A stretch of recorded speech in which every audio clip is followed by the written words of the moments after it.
In this video, we're going to show you how to replace a spark plug on your Chevy 2500. This is going to be the 8-liter variation. We are going to be working on the side of the motor. Let's get started. We're going to reach down and remove the wire from our plug. You just have to pull straight back and put that up and out of the way. Using a 16mm socket, we're going to remove the spark plug.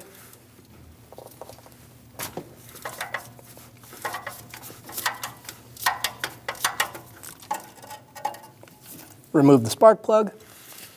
I have the new spark plug installed into my socket. We're going to get it installed into place.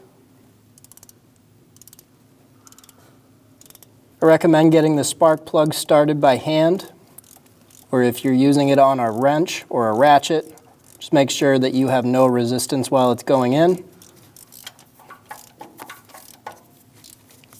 Install the spark plug until you feel it bottom out.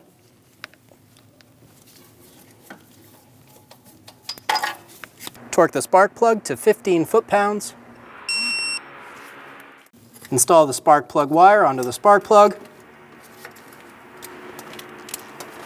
Push until you feel it click. Repeat this process for any other spark plug you are going to replace. When only the best will do, demand TRQ. The only company that lets you view before you do. TRQ is committed to offering the highest quality aftermarket auto parts that are engineered for peace of mind. Thanks for using and viewing with TRQ.